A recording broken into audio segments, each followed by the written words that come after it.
Greetings of a blissful day, everyone. We are so happy that you are here with us today. We are group number 4 of Black CED-02-101A, and we are assigned to tackle the various purposes of communication. But before starting, let us introduce ourselves first individually. And let me start. I am the Guzman Riza Anahero, and I am one of your reporters today. I am known as a person who is very outgoing, and I am one of the class representatives of this said block. I am hoping that I can give you fruitful details later. Thank you. Hello everyone, my name is Urgin Kim Rivera and I am your presenter for Argumentative Purpose of Communication. It is nice to meet you. Good day, everyone. My name is Chris Marnal M. Constantino, your reporter for Informative Communication. Let us all learn and have fun. Good day, everyone. I'm John Kendrick Archenda, your reporter for Persuasive Communication. But before we proceed to the main discussion, let us first grab your attention through our eye catcher activity. We are hoping for you to participate and enjoy this. I am now calling Mr. Rivera and Ms. Constantino to the floor to facilitate this. Once again, my name is Urgin Kim Rivera and I'll be the one to explain to you the mechanics of our game. So if you're aware of the Fact or Bluff game on GMA TV network, then this game might be already familiar to you. So the rules are simple. So we will be presenting 5 statements on the screen and we will be calling one participant for each question from our class to guess if the statement is either fact or not. So this game is just a version of the infamous true or false game. Um, to be honest, this is a different game but with the same concept and mechanics. So to begin with, for level 1, the first statement is communication can be traced back since circa 100,000 BCE. So to answer this statement, may we call on Miss Fausto. Miss Fausto, what do you think? Is it a fact or a bluff?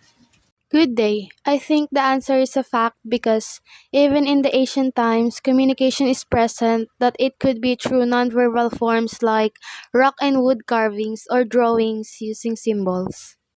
Yes, it is indeed fact. You are correct, Miss Fausto. It is a fact because human communication was initiated with the origin of speech in approximately 100,000 BCE.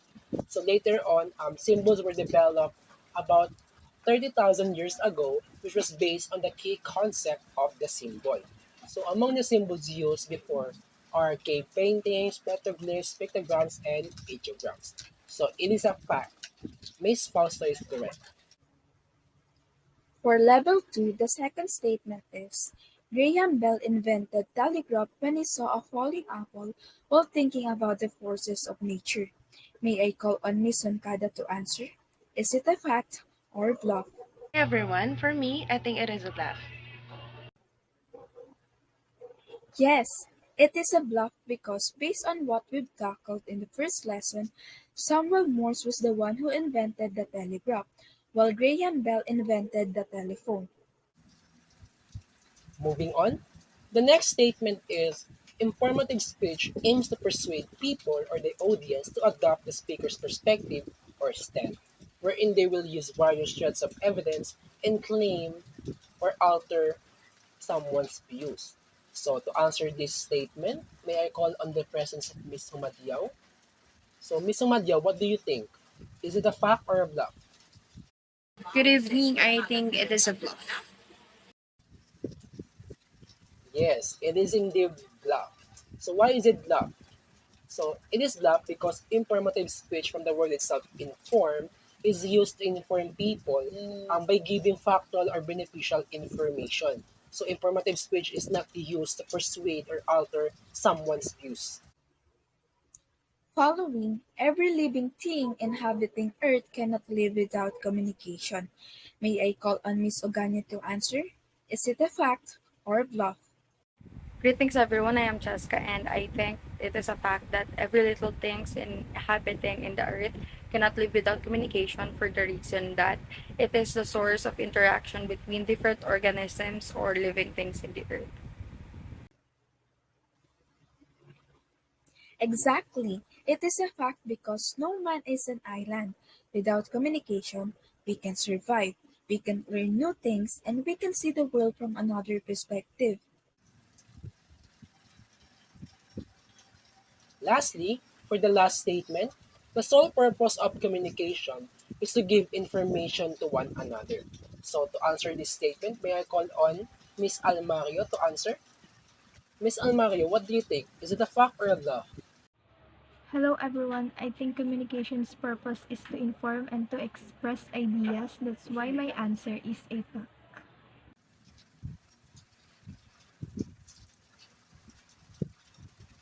Oh no, you're incorrect, Miss Almario. It is law. But for what it's worth, you're, you're correct that communication is used to inform people, but this statement is a bluff because we don't use communication only to relay or share information. We use communication as well in various purposes like persuading, arguing, or entertaining. So that concludes our eye-catcher activity for today's lesson. So I hope that by that your curiosity about the topic has been fueled. So now, to formally start our main discussion, may we call on the presence of Ms. De Guzman to lead us. Wow, the activity that you have done, Miss Constantino and Mr. Rivera, seems really a nostalgic one for me, since we really used to watch that game show with my family members in our sala before. Now, to officially start the discourse, I will be saying our goals at the end of this conversation. First, we are hoping for you to have a refresher about what communication is and its type. And of course, we are hoping that we are going to be able to give you the knowledge about the purposive communication and the further purposes of communication, like to inform, to persuade, and argue, and many more later on. Now, proceeding, what is communication? Communication is the cycle of transferring information from one location, person, or a group to another. In each process of communication, there is a sender, the message, and a receiver.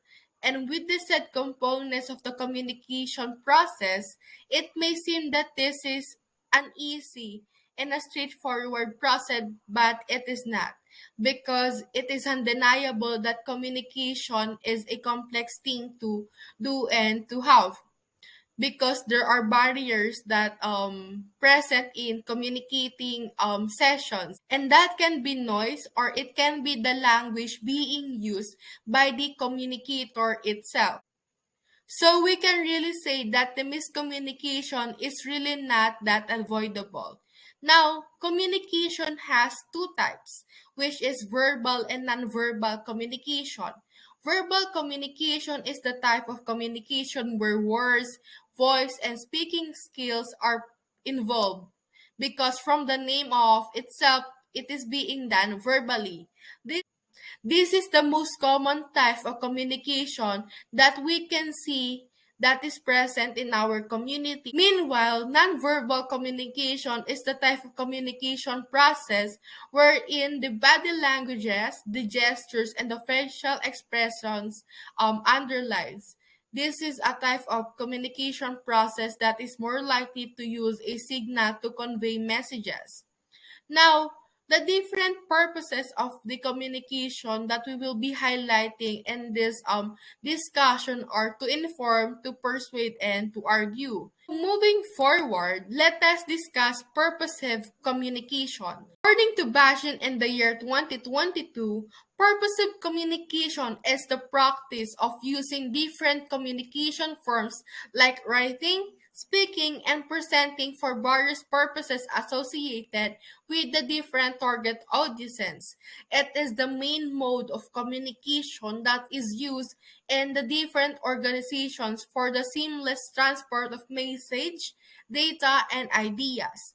Diving deeper into this, we are going to talk about the main learning styles of purposive communication. First, we have the virtual style. These people under this category focus best when knowledge is written down or represented visually. Visual learners respond to informations presented through visual aids and repackage information utilizing text, graphics, charts, and other media. Next is we have the auditory style.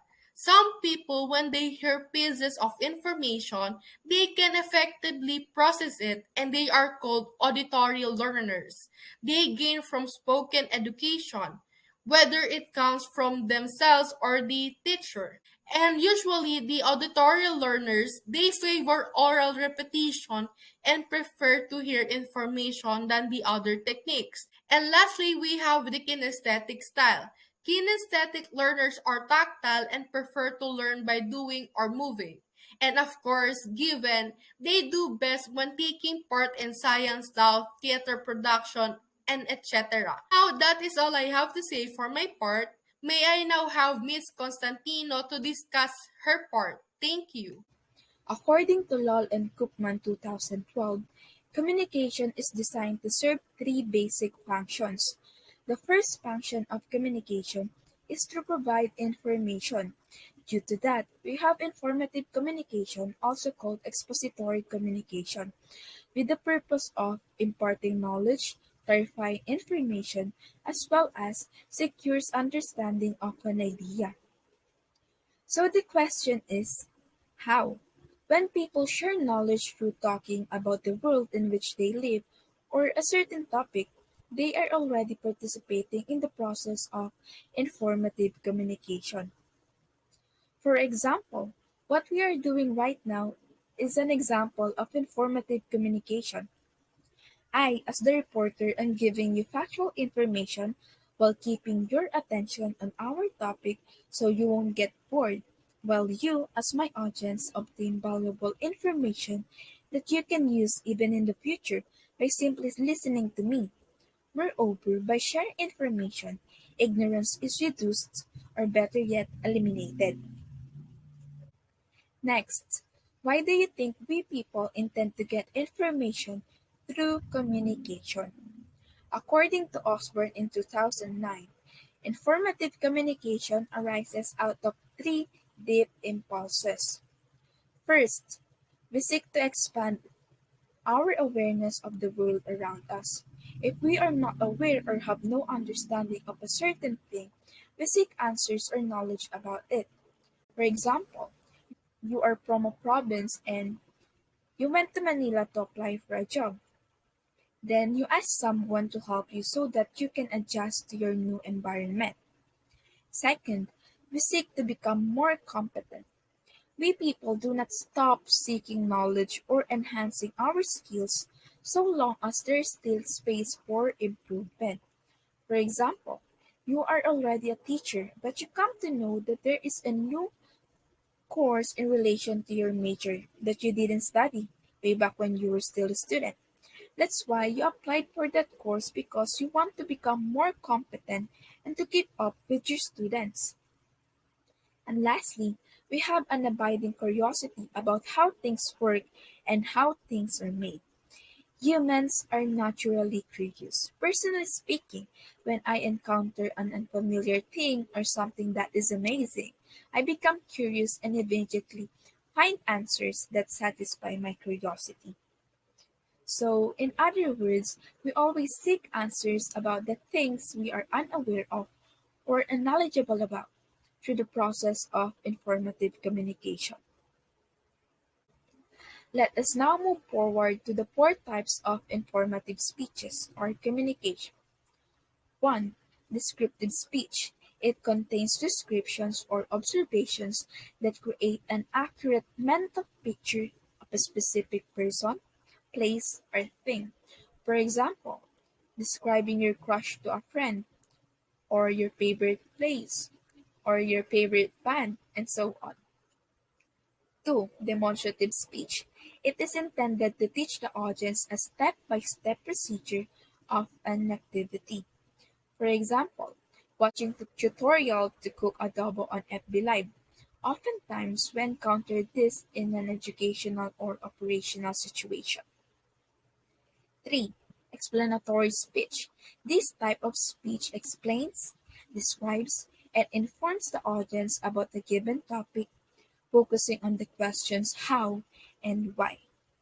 For example, when there is new law, the Supreme Court explains them to the public to inform and avoid conflicts, especially when this new law is related to them.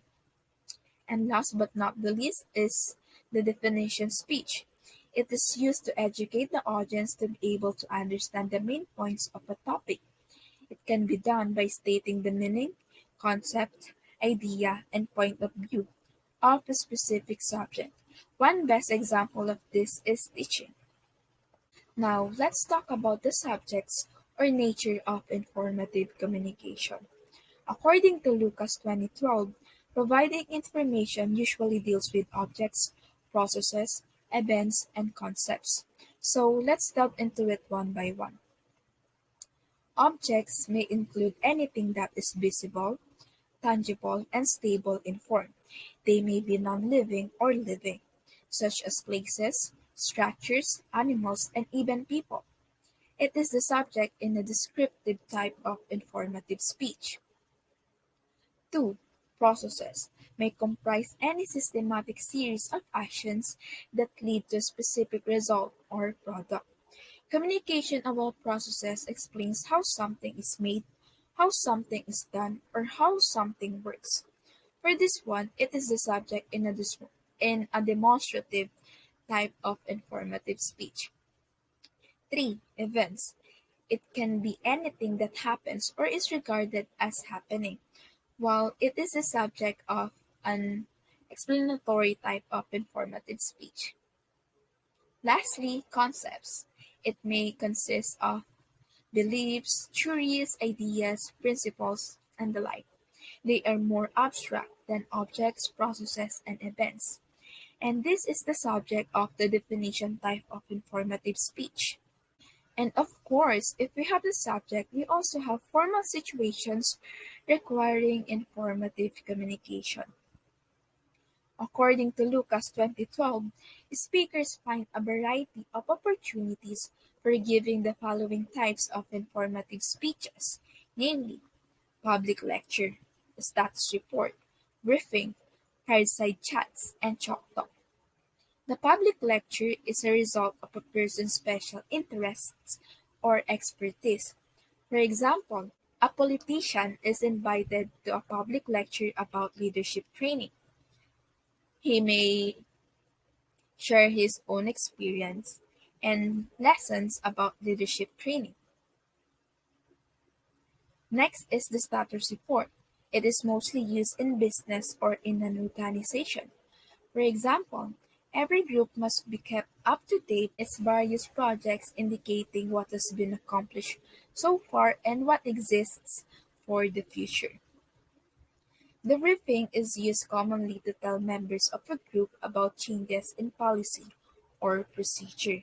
For instance, you need to tell the members of a basketball team about a new layout plan or tactics to be used in the following game.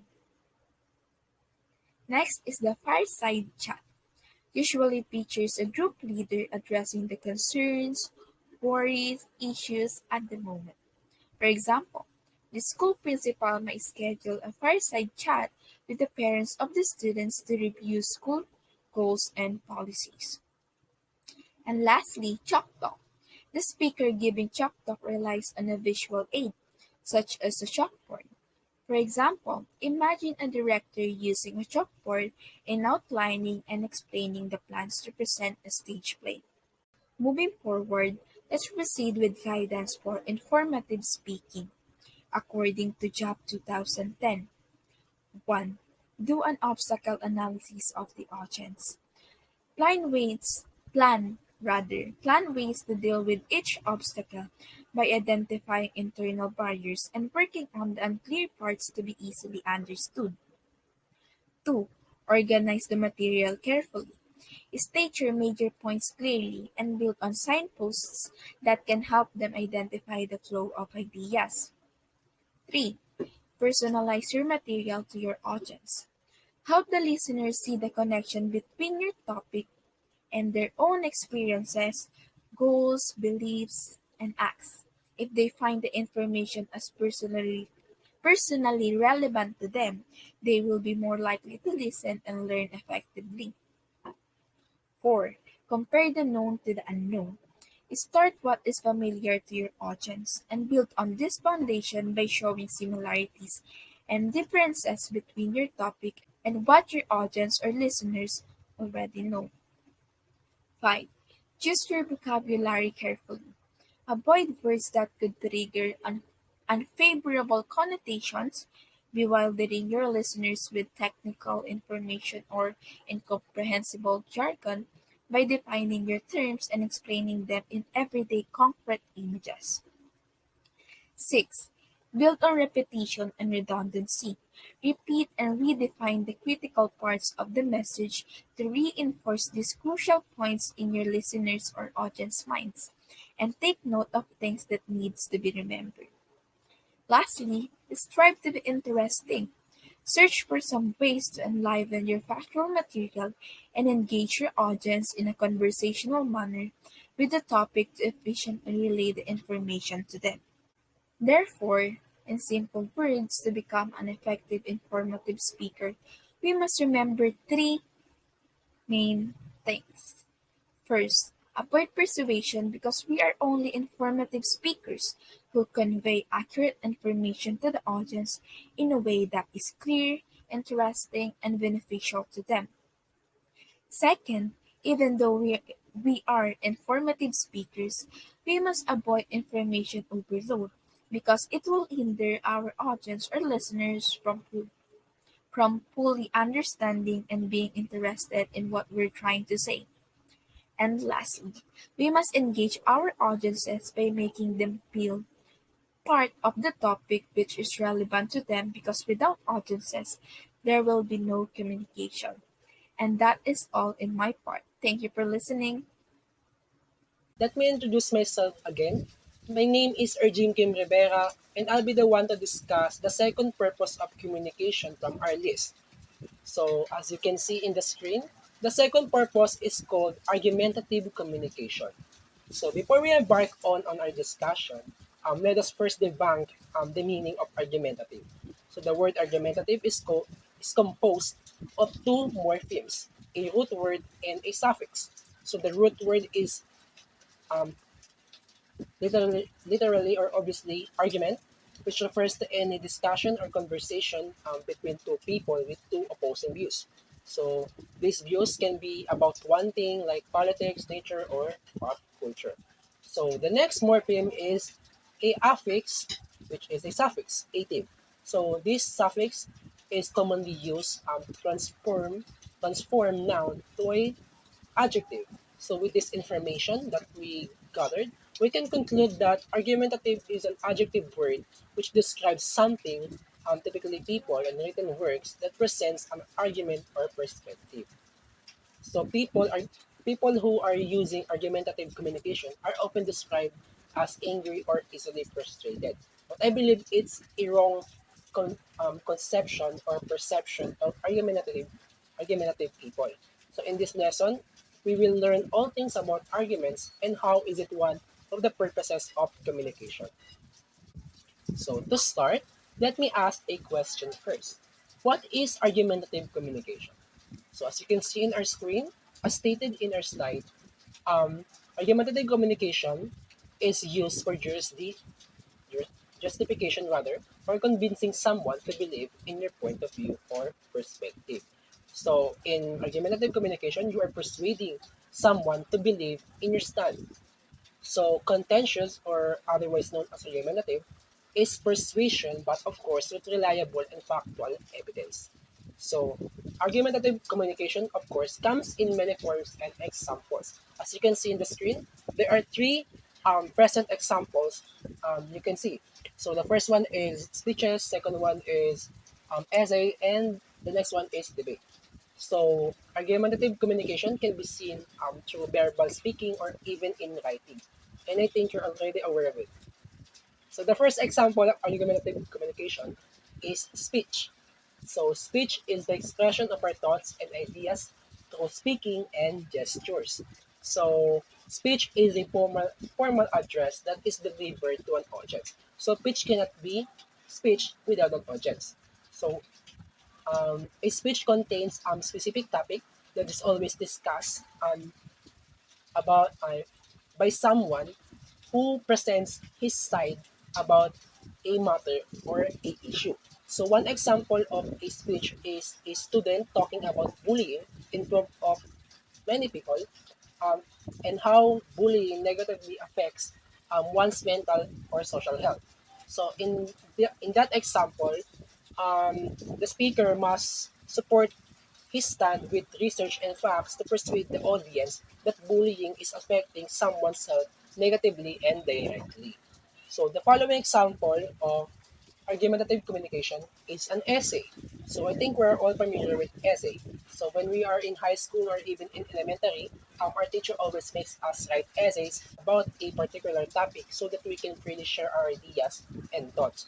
So essay, I believe, is one of the best way of expression. So essays are commonly um, used as a tool for argumentative communication. So, and fun fact, um, many speeches came directly or came as an essay first. So one example of a topic under argumentative essay is the argument Palawan. Quote, Palawan is the best tourist destination in the Philippines. So of course, that argument, some will agree while others will not. So through essays, you can use any factual evidence or research to back your argument. So by that, you can write your view and perspective that Palawan is the best tourist in the country, and you can persuade others to believe in your stand. So the last example of argumentative communication are debates. So which I think is the most popular one.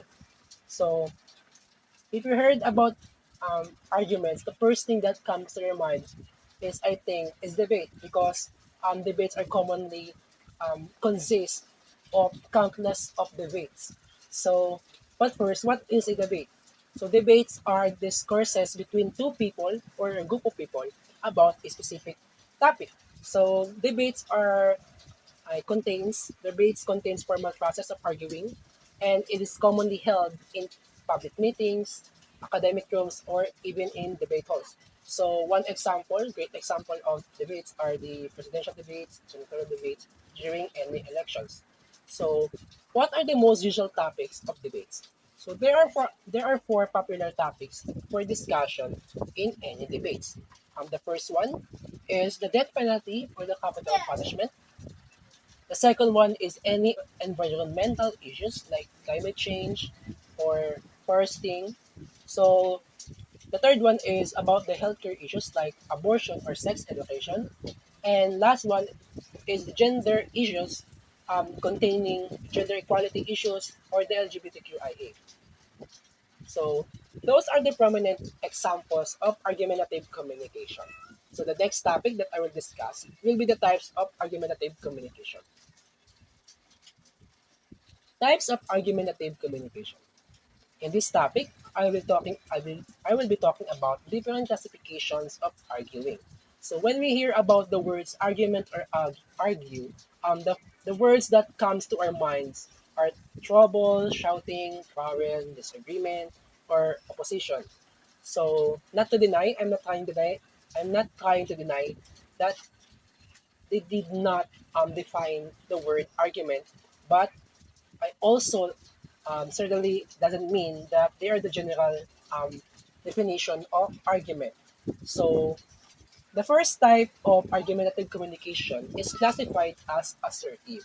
So assertive communication refers to respectively expressing your thoughts or ideas. So if you mean someone as assertive, then you mean that someone is a good speaker, or he or she is sharing their message clearly and calmly.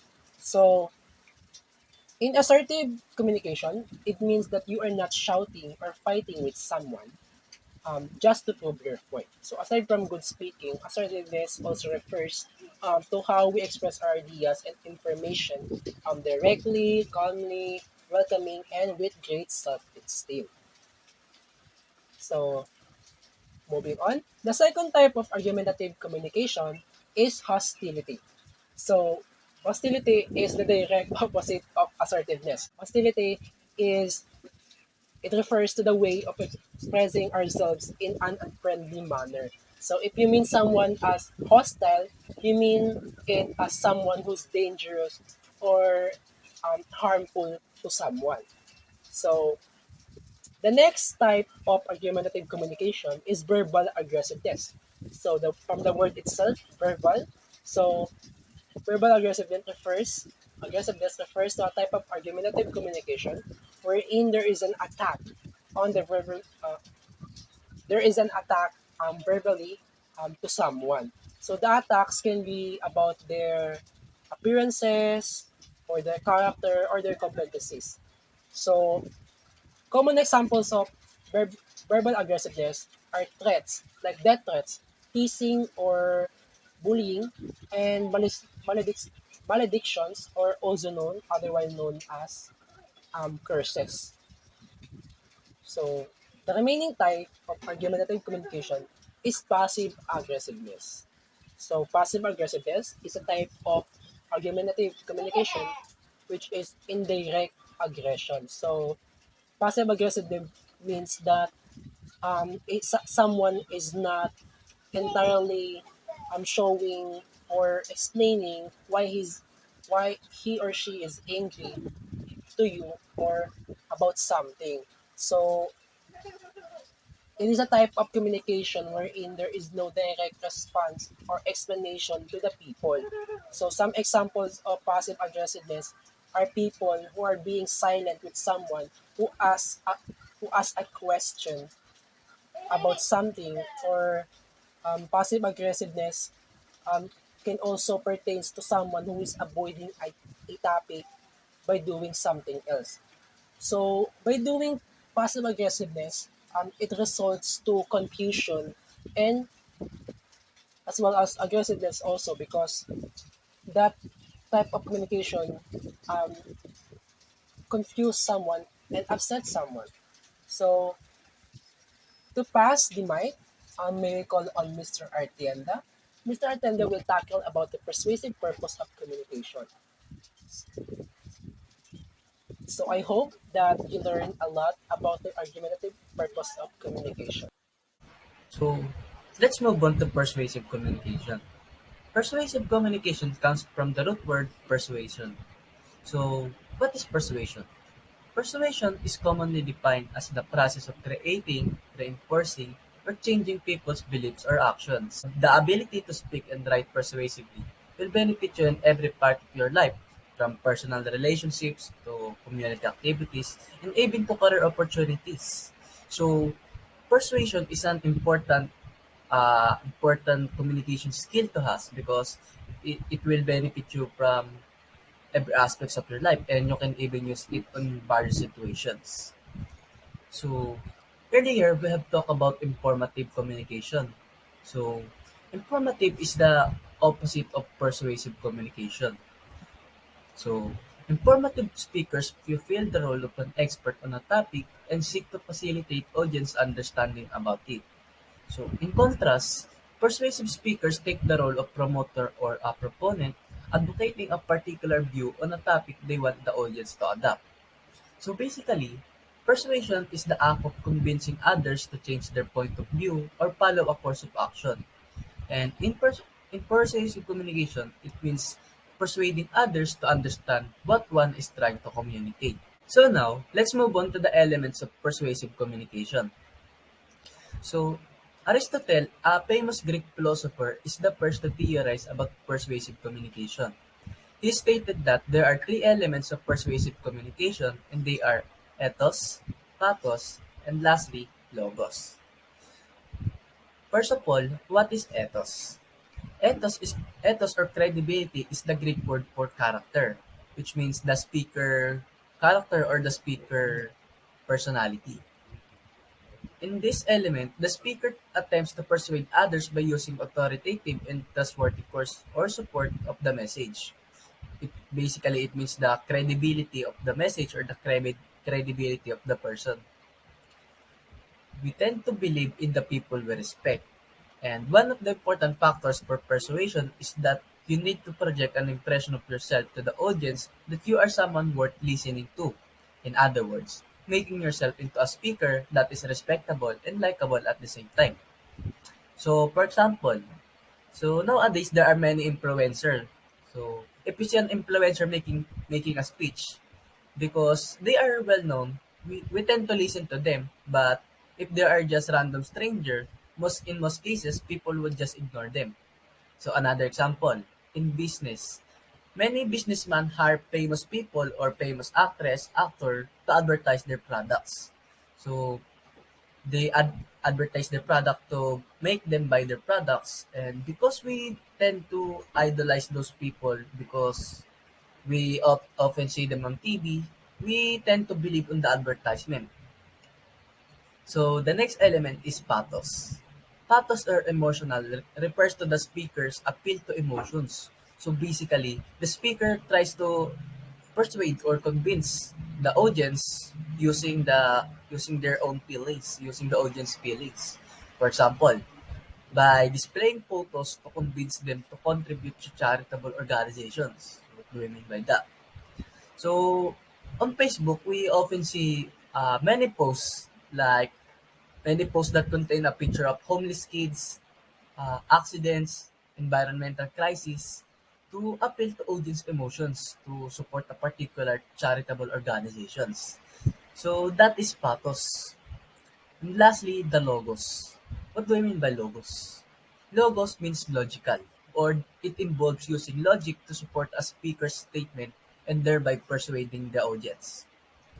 One way of doing this by developing a coherent space that moves logically through his argument, emphasizing reasoning, like statistics and appropriate data, then moving into a powerful conclusion. So basically, it is persuading by the means of logical reasoning. Example, in research, how do we make our research relevant? Or how do we convince them that our research has value? So we prove them by using data. We gathered data from our respondents and using statistics to comprehend our data and using evidence to prove our statement. And that is logo, means convincing others using logical reasoning. And now, let's move on to the types of persuasive communication. So there are three types of persuasive communication.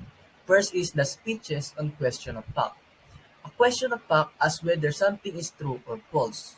So basically, the speaker is just arguing that something is true or false. For example, the speaker state that I have a car.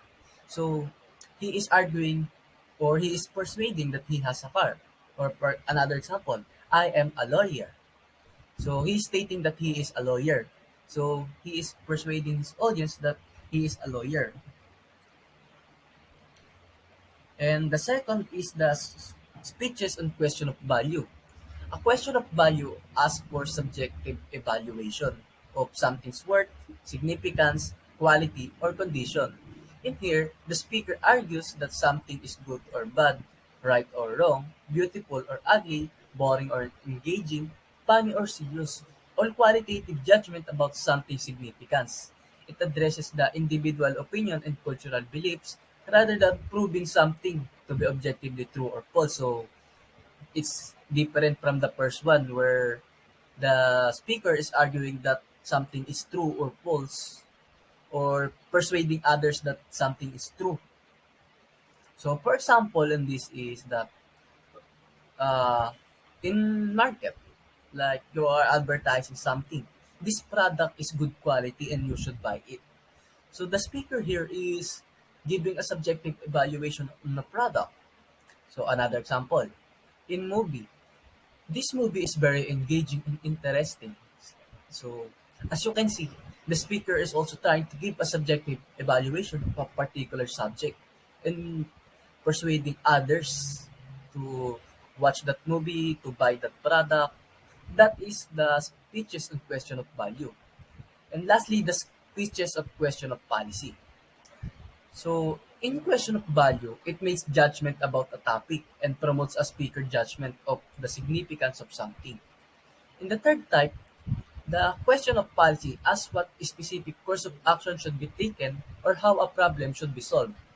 For example, you have a friend who has a hard time deciding whether to stop studying and go to work because of financial issues. So of course, as a friend, you will encourage him to keep studying because that is what you believe is right and what will benefit your friend in the most in the long run. So you are giving him an advice of what course of action should he take. So that is just a question of policy. So now let's move to the next slide. The ethical principles for persuasion or for persuasive speech.